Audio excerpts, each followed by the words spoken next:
ancient Greece, the birthplace of Western civilization. For over 1,000 years, this strong and charismatic people devised the most advanced technological feats the world had ever seen. So you have the appearance of a new generation of thinkers, and you have a reason to build things, to understand nature, to create technology. Feats of engineering so amazing, the ancients believed they had been built by the gods. One thing that we should really wonder is how on earth these people managed to lift these truly huge, gigantic stones. These technological wonders were fueled by leaders whose thirst for greatness united a people and launched them to the heights of empire.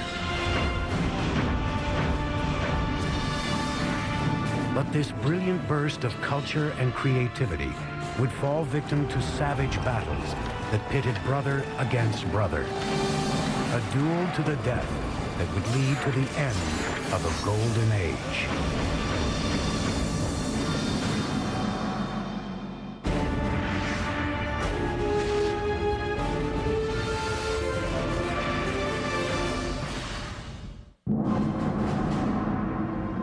September 480 BC, morning breaks over the island of Salamis and the thin mile-wide strait that separates it from mainland Greece. The calm sea provides no hint of the great battle that is about to begin here.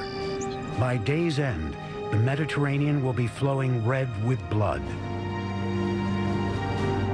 At stake is nothing less than the future and independence of Greece, a country of islands and city-states which lie just outside the reach of the greatest empire in the known world, Persia.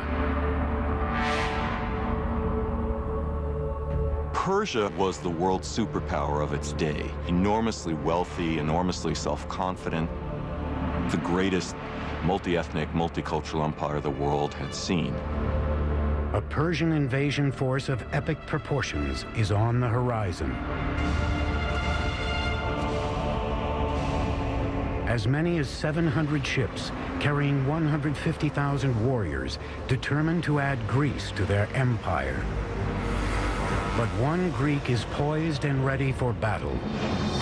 His name is Themistocles, an Athenian admiral and statesman who has been preparing for this moment for years. But going up against Persia, the world's greatest superpower of the time, would be no day at the beach for Themistocles. Hello, I'm Peter Weller. First of all, the Greek naval fleet was outnumbered 2-1. Second of all, Themistocles faced the almost insurmountable problem of trying to unite a completely disparate and contentious group of warriors into one command. You see, the good news about the civic development of ancient Greece was the city-state. Each of these city-states was sort of a self-contained, self-reliant mini-country within Greece. But the bad news about the civic development of ancient Greece was the city-state. Because inasmuch as each of these city-states sort of spoke the same lingo, worshiped the same gods, there was really no sense of a national unity, and their only priority was their own particular regional and cultural agenda.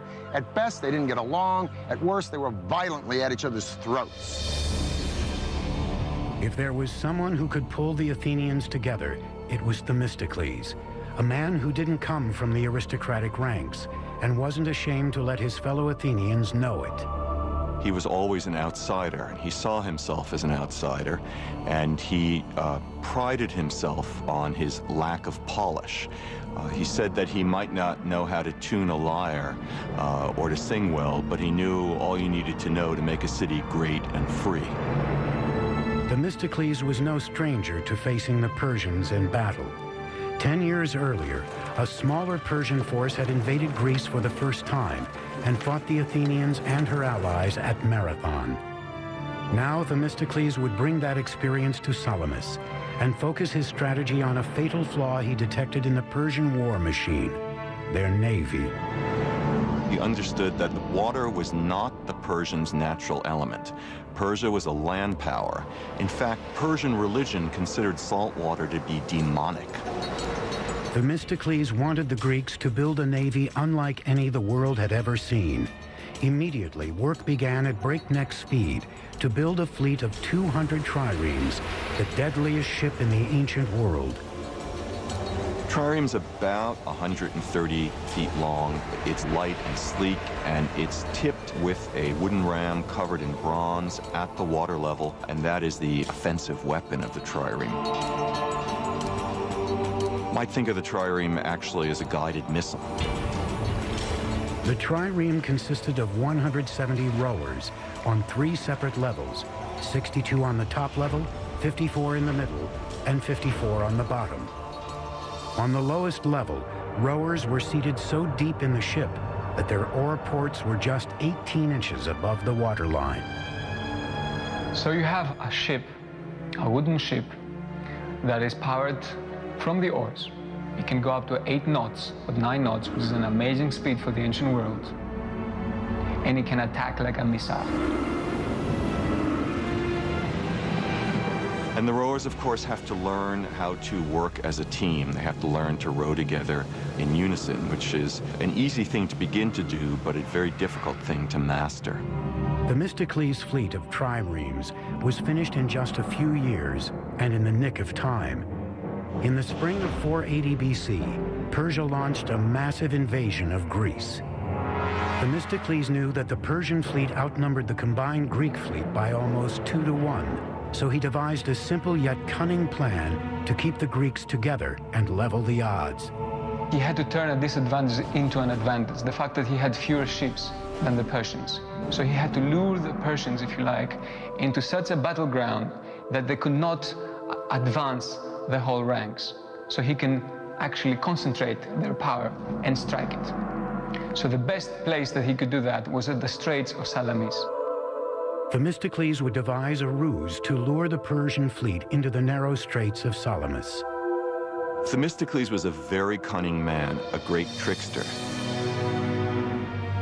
Themistocles knew that the Persians preferred to win battles through diplomacy, through intimidation, and through buying traders. On the eve of the battle, Themistocles sent a trusted servant across the straits to the Persian camp. The servant played the role of a traitor, telling the Persian king the Greeks were in disarray, and if the Persians sent their ships in the night, they could surprise the Greek navy in the morning. The Persians took the bait.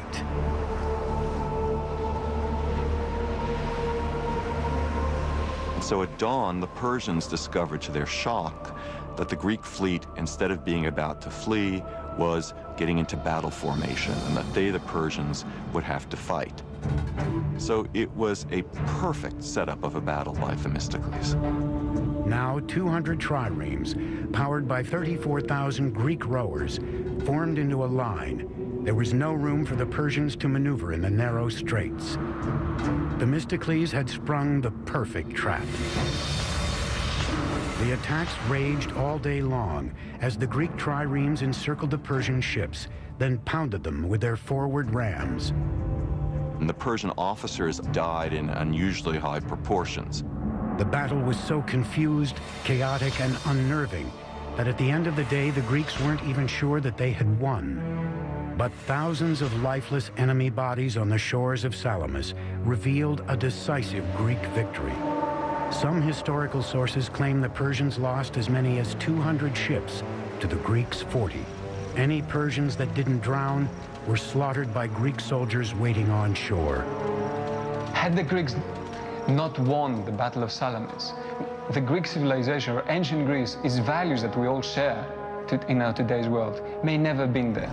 After the stunning victory at Salamis, Themistocles was hailed as a hero, but his personal ambitions and greed began to add to his many political enemies.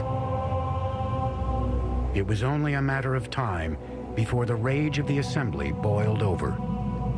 Athens at this time had a practice called ostracism, an annual unpopularity contest, in which the people would vote for the politician who they felt was most disruptive, most dangerous to the political process, and they would exile him for 10 years. In 471 BC, Themistocles was ostracized. In a stunning irony, he was forced to embrace the enemy he had fought so hard to defeat. He would never see Athens again. Amazingly, he was forced to flee to Persia itself, where he found refuge, and he ended his life speaking Persian, working as an administrator for the Persian king, helping the Persians govern Western Asia Minor. Themistocles had played his part in an epic story of Greek power and achievement that looked to a glorious past for inspiration. The legendary tales of the gods and heroes told in epics like the Iliad and the Odyssey. The stories may be myth, but the engineering achievements of these Greek ancestors were very real and still stand today. In the Greek city-state of Sparta, boys began their military training at age 7.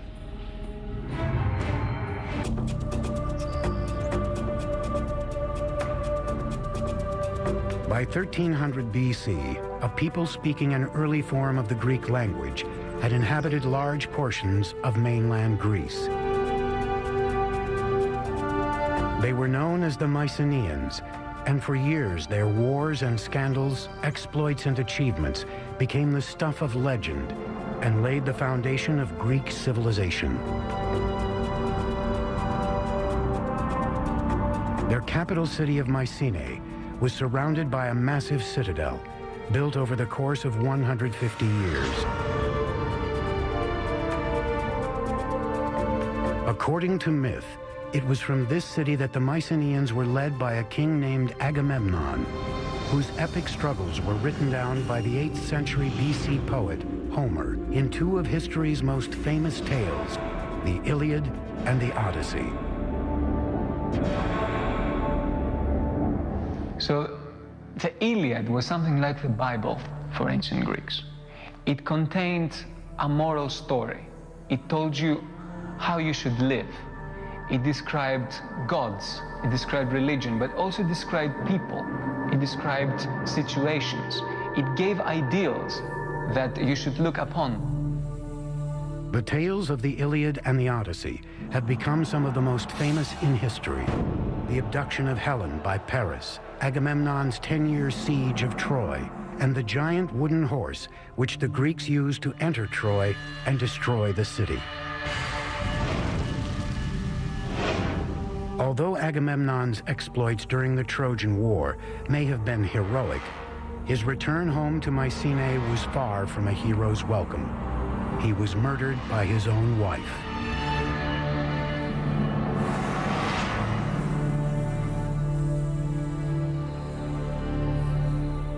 Scholars have debated for centuries whether or not Homer actually penned the Iliad and the Odyssey, or whether he just collected the folk tales of song, or whether he had anything to do with them at all. But if the ancient Greeks came back today, they'd scoff at this pithy harangue.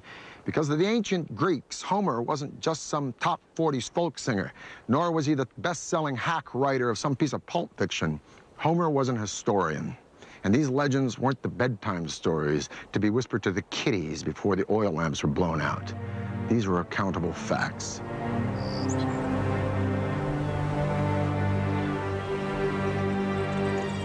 This is what is left of Mycenae, the capital city of which Homer writes, and where many, including me, would like to believe that Agamemnon really ruled. These ruins show us that not only were these early Greeks master builders, but they were capable of some amazing engineering feats. As you approach Mycenae, first thing, of course, that you will see is the fortification walls, which are very impressive. And immediately you have this feeling of awesome. The citadel walls of Mycenae are buttressed by stone blocks which weigh up to 10 tons apiece. They were engineered with such precision that each stone fit perfectly in place to its adjacent block. But for awe-inspiring visuals, nothing in Mycenae comes closer than the colossal main entrance to the citadel, the Lion's Gate. This is the Lion's Gate, the main gate to the citadel of Mycenae. It is one of the most stunning structures of all of early antiquity. It is an imposing piece of symbolism. It is an imposing piece of engineering. Two lions standing fully upright, their paws on the base of a column. Their heads, which are missing, would be turning outward. Anybody approaching this gate would know that Mycenae stood for one thing: power.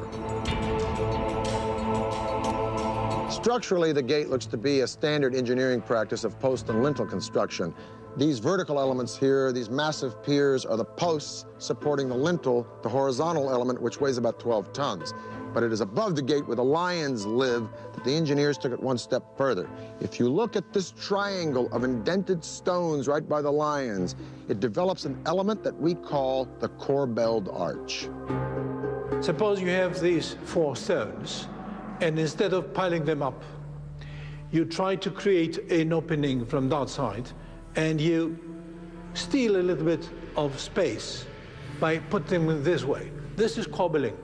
If we are a little bit more ambitious, because this is not sufficiently large, and we try to displace further these stones, still in corbelling, then we are running this risk that this is falling down.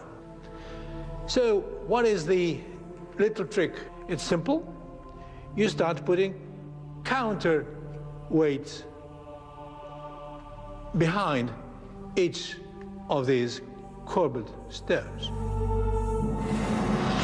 Now, this triangle, first of all, we should say that this is a true Mycenaean innovation. This is something that we see for the first time, most probably worldwide.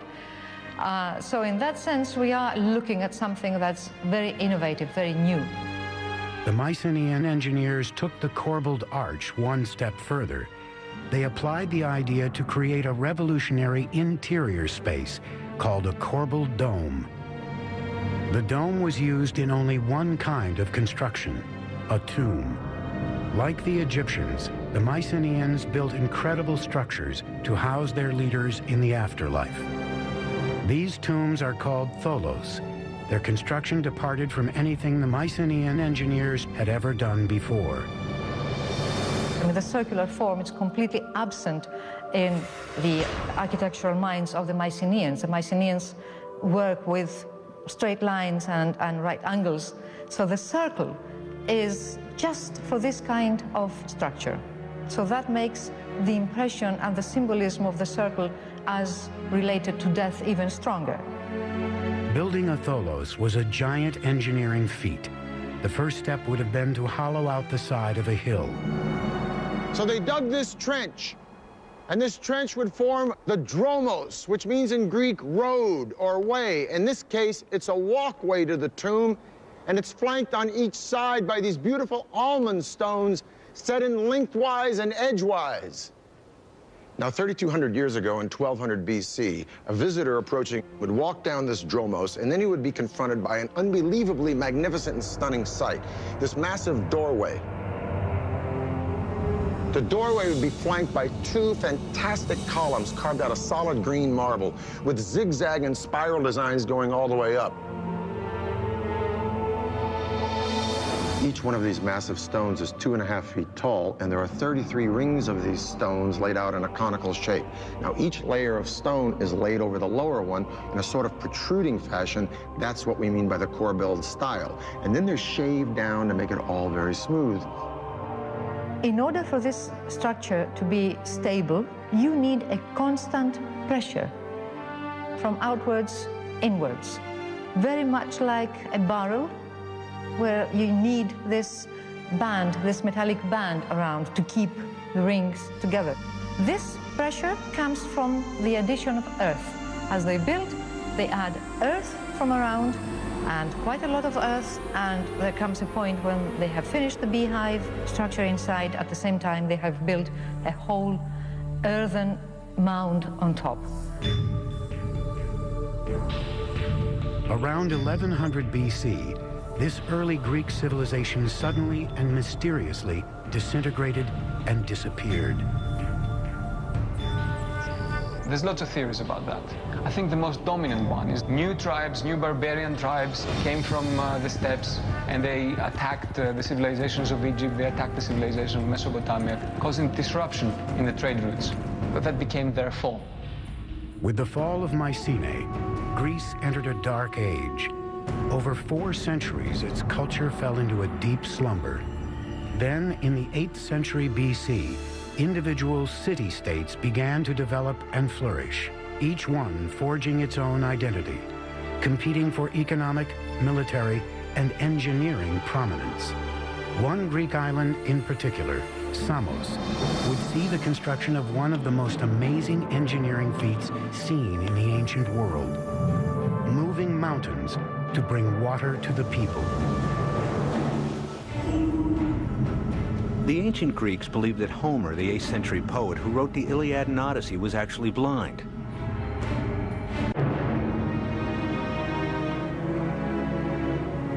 Sparta, Athens, Corinth, Thebes.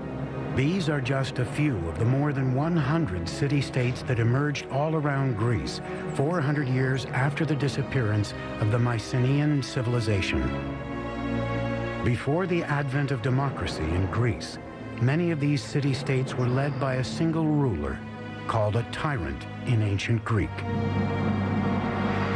Around 540 BC, a tyrant named Polycrates came to rule over the island city-state of Samos in the eastern Aegean Sea.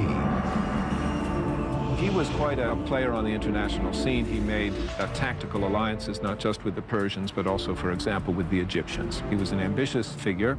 Polycrates saw that the path to power for an island like Samos lay through the sea.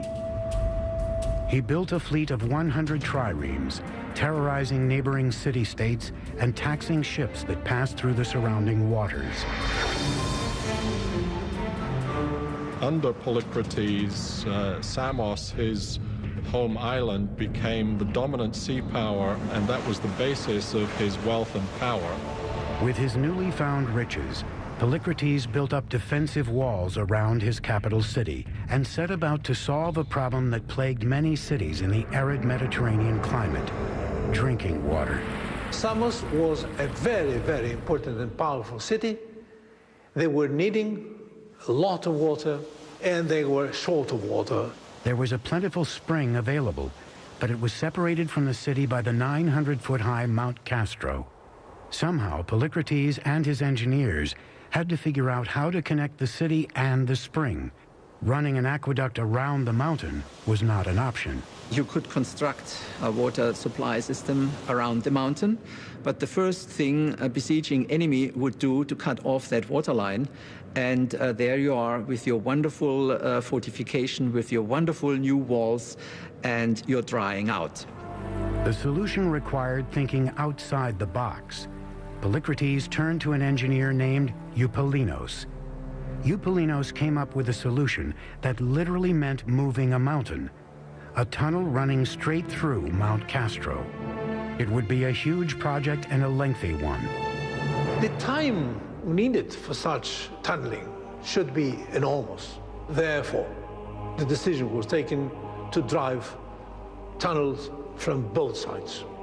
This is a mathematical and a technical problem. Like the engineers of the modern-day channel under the English Channel, Eupalinos dug tunnels from each side of the mountain until they met in the middle. To succeed, Eupalinos would have to be sure that each tunnel started at the same vertical height on opposite sides of the mountain. The tunnels also had to match up on a horizontal plane. Otherwise, they would pass each other like ships in the night. Without sophisticated surveying equipment, it was a remarkable challenge for an engineer to take on. One theory involves a short walk around a large mountain. By forging a path from the spring to the city in short perpendicular lines, Eupalinos could measure each small length in order to calculate two sides of a right triangle. With two known sides of the triangle, the hypotenuse became the path of the tunnel through the mountain. What made this prodigious feat of engineering even more amazing is that it involved not one tunnel, but two. The main tunnel was dug at a height and length of about 6 feet by 6 feet, but was only used as a workspace to dig a second tunnel, adjacent and below the main one. That would serve as the actual aqueduct. While the work tunnel was dug on a straight plane, the aqueduct tunnel was dug along the side and below. This second tunnel needed to be angled on a slight gradient to allow the water to flow gently downward toward the city. It was a matter of life and death in the dark and dangerous bowels of the mountain. Once they were in the mountains, The difficulties must have been paramount because rock may be moving in unpredictable ways. Water may all of a sudden splash up and cause havoc. This was probably a constant danger. Apart from that, it was dark and needed to be illuminated, and you needed to constantly know where you are in order to keep your line straight. After slight adjustments, the two crews met in the middle almost exactly where Eupalinos had originally determined. The floors of each tunnel connected with only 24 inches difference between them, a discrepancy of less than 1/8% of the tunnel's 3,500-foot length. This stunning engineering achievement may have been the shining moment of Polycrates' reign, but his political fortunes would not prove so bright. The Persian governor on the coast of Asia Minor decided that that degree of autonomy that Polycrates enjoyed was unsuitable to the development of Persian power, and he was arrested and brutally tortured and crucified. Polycrates was just one tyrant among many who ruled the city-states of ancient Greece between 800 BC and 500 BC. The rule of the few over the many was the only form of government humans had ever known, but that was about to change. The city-state of Athens was going to change the course of world history. The visionary leader who would make it happen was named Pericles. His legacy would be an everlasting monument on the Athenian Acropolis that rose above the clouds. An amazing piece of precision engineering called the Parthenon. The word encyclopedia comes from two Greek words meaning a circle of learning. In 480 BC, when Themistocles defeated the Persians at the Battle of Salamis, he saved not only Athens, but also its young democracy, which had been born about 25 years earlier. For Athens, the age of the single ruler was over. Athens was rich in military might, treasure, technology, and ideas. She was poised for her golden age, and one man would take her there. His name was Pericles, a democrat and enlightened intellectual who encouraged the arts. But Pericles would also expand Athenian power through any means, including threats, bribery, and naked force. Pericles came from one of the old aristocratic families of Athens, so he came from the kind of family background in which a career of political and military leadership was expected. His rise to power began when he was elected as a young man to the position of strategos, one of 10 such men who commanded the army and set foreign policy. A natural at politics and a gifted orator, Pericles was soon Athens' most influential and powerful statesman. Pericles was the typical political animal, if you like. This guy was a politician. He was able to speak and convince. He was completely dedicated to what he did. Pericles became leader of Athens in 461 BC. Thanks to the fleet of triremes Themistocles had built, the Athenian navy held unrivaled power in the eastern Mediterranean. But despite the defeat of the Persian Empire at Salamis, the threat of another invasion was always looming. In 478 BC, Athens, together with the city-states of the Aegean, formed a mutual defense alliance called the Delian League, the ancient world's version of NATO. By 450 BC, Athens has become the undisputed leader of the Delian League, which is nothing more than a money faucet for the city-state. But Pericles, as undisputed leader of Athens, finds ways to put this money to the best possible use by building massive public structures that best reflect the grandeur and magnificence of Athens. Now, legend has it that Poseidon, god of the sea, and Athena, goddess of wisdom, each came to the Acropolis to compete for the patronage of the city, the outcome to be decided by the inhabitants. Poseidon struck the ground with his trident, and up popped a spring. Athena struck the ground with her spear, and up came an olive tree, which not only suggested sustenance for the Greeks, but a possible outlet for a commercial venue. Thus, Athena became the patron goddess of the city. Over the centuries, there were several temples to Athena, most of them destroyed. But we leave it to Pericles to give the world the most remarkable piece of architecture in all of Greek antiquity, the Parthenon. Pericles decided to rebuild the Parthenon on the Acropolis, using the crumbling foundations of an older Athenian temple. It would take thousands of laborers and skilled craftsmen to create this magnificent temple, and it would cost more than any building the Greeks had ever engineered, 30 million drachmas. In our terms, billions of dollars. That's an amazing amount, but keep in mind that was a huge state enterprise. Construction on the gargantuan building project began in 447 BC. The Parthenon was to be about 2/3 the length of a football field. Its outer dimensions, 228 feet long by 101 feet wide. The first challenge was to cleave the marble from a mountain quarry 10 miles away. In all, about 30,000 tons of the fine white stone would be needed. In the quarry, workers used the natural cracks of the stone to separate giant marble slabs from the mountainside. The first step is to locate these cracks and calculate if this piece of marble is sufficient for my specific purpose. The second step is to put within these cracks both horizontal cracks and vertical cracks, wedges, iron wedges. Why? Because an enormous energy was given by hammering all these wedges simultaneously, so that the brittleness of the material makes further cracking. Once the giant slabs were ready, gangs of men used levers, ropes, and pulleys to maneuver the marble and prepare the stone for transportation to the Acropolis. But accidents often happened. There was an enormous risk that this big block would slide further on, killing people underneath. But cutting and transporting the marble from the side of the mountain was only half the battle in the construction of the Parthenon. Engineers now had to answer the question of how to lift these 10-ton marble behemoths and erect the greatest temple the world had ever seen.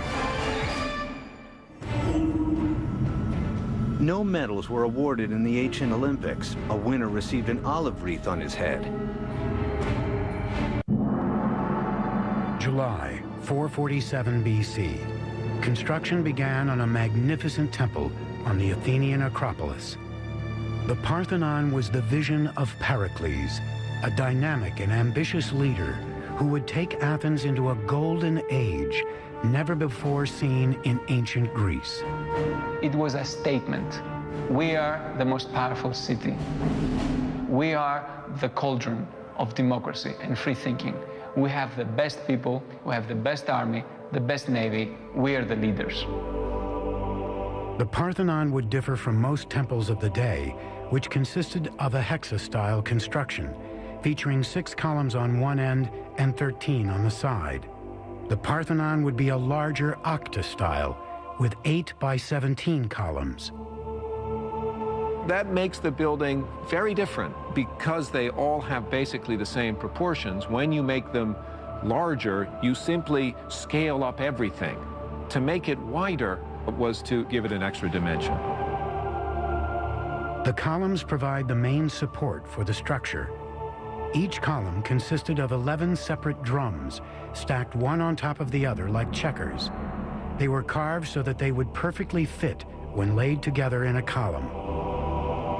To do this, the top of each drum was divided into 4 concentric circles, with each ring either smoothed or roughed out, depending on the amount of grip needed to interlock with the next drum. In the center of each drum, masons cut a rectangular notch measuring about 4 to 6 inches square and 3 to 4 inches deep. Carpenters then inserted wooden plugs into the notches, which served to align and center each drum with the one above it. The next challenge was in lifting the enormously heavy drums, especially those for the upper sections of the columns. A single column of the Parthenon could weigh between 63 and 119 tons. A crane is an extremely simple device. You have just a boom, and then you have a series of pulleys, which, as we know, just give you the possibility of taking up a weight of, say, 10 tons by pulling down only 100 kilos. Engineers attach the stone to the crane in one of several ways. The method most often used was to tie the end of the rope to the top part of a metal S-hook, fasten shorter ropes to the bottom of the hook, and then loop these around small protruding knobs called bosses that had been left uncut from the marble for this very purpose. Typically, 4 bosses would be left surrounding the drum or stone block, evenly distributing the force needed to hoist the object. The walls enclosing interior spaces had to be laid down with extreme precision, since the builders did not use mortar. To hold the ends of each block together, builders hollowed out the ends in a double T design. Then iron rods were inserted to clamp them together. After the columns and blocks were put in place, the bosses used to lift them were chipped off and smoothed over.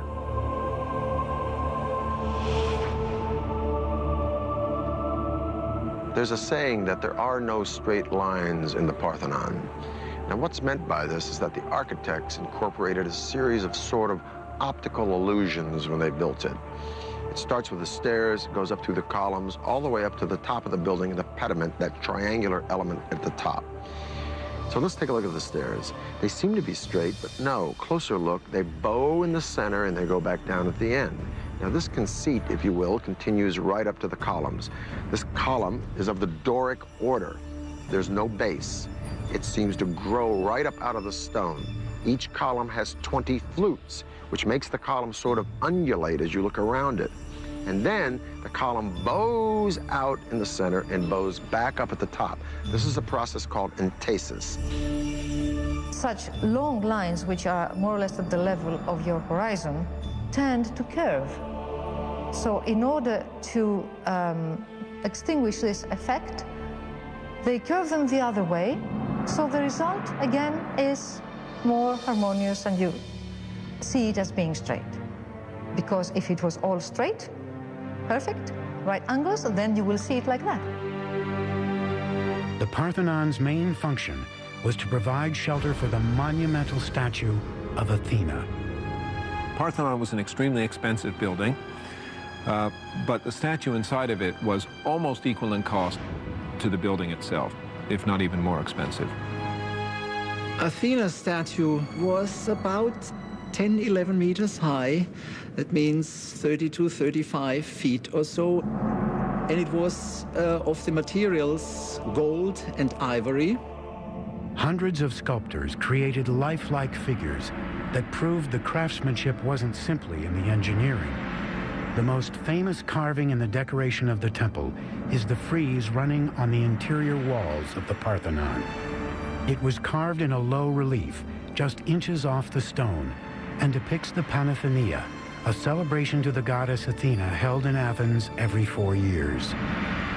What survives on the side of the Parthenon today are the white marble remains of the building. In antiquity, not only the sculptures, but also many other parts of the building were richly decorated with paint. But not every citizen was enthralled by the Parthenon. Some saw Pericles' pet project as an Athenian eyesore and simply a monument to his own glory.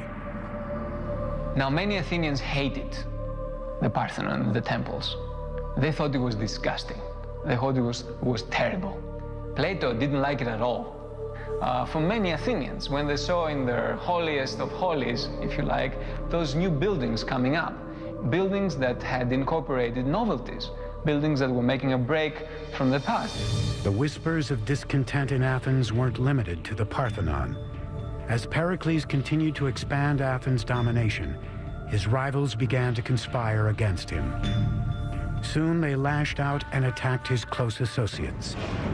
At the top of the list was an elegant and educated woman named Aspasia, a member of the elite Hetairae social caste and Pericles' consort. The Hetairae were high-class courtesans, often compared, for example, to geishas in Japanese culture. Hetairae moved in the top circles in Athenian and Greek cultural life. In classical Athens, a woman's role lay under the dominion of men, but Aspasia was the exception to the rule.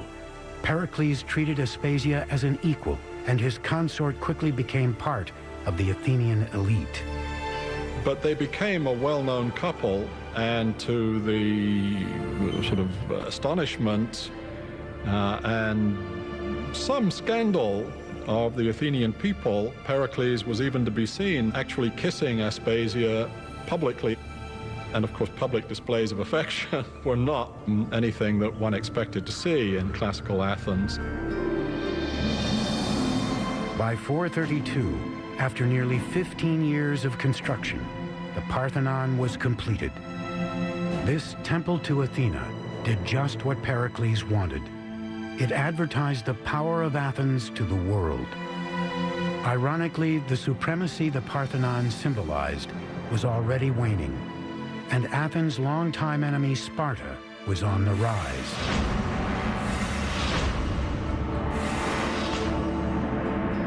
Once Athens had established this great alliance system, or as some people put it, this Athenian empire, and arguably that's what it became, the Spartans began more and more to look askance, as it were, at the Athenians, and eventually, by the 430s, to feel threatened by the Athenians.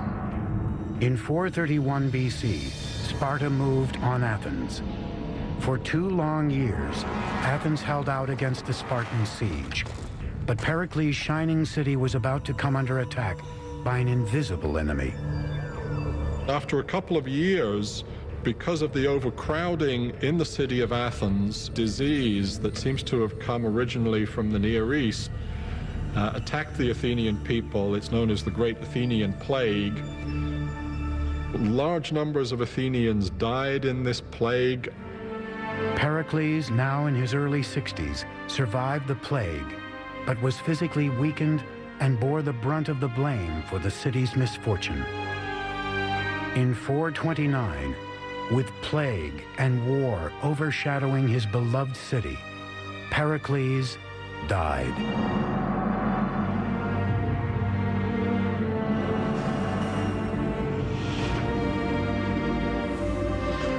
The bloody and brutal conflict between Athens and Sparta, known as the Peloponnesian War, continued for another 25 years, until finally in 404 BC, Athens fell.